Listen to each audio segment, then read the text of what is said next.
This is part 2 of the '06 GMC Sierra front end rebuild. As you see, we already got our lower ball joint installed. This is a Maddox ball joint service kit. You can pick them up from Harbor Freight for about $100, taxes and all. Or you can get a loaner tool from AutoZone or Rally's. We've already got the ball joint pressed in, which is a 22 millimeter wrench or socket up top.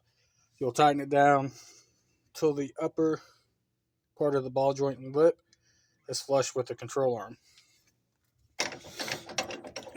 Then you'll take it off.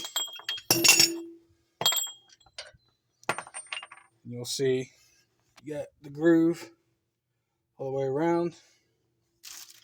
You'll take your new snap ring, set it up in there. See if I can do this with one hand. One second. Alright. So you're going to slide it over like that. Pops the ring right into place. Make sure that it is seated all the way around, which this one is. And that is the lower ball joint installed. Now what we want to do is take this hub or spindle assembly. I know I've been calling it hub, but hub spindle assembly. We're going to set it back up. It's going to slide through here. We want to put our CV axle in at the same time and start getting it back together. The sway bar link I can do after the hub assembly and the upper control arms back on.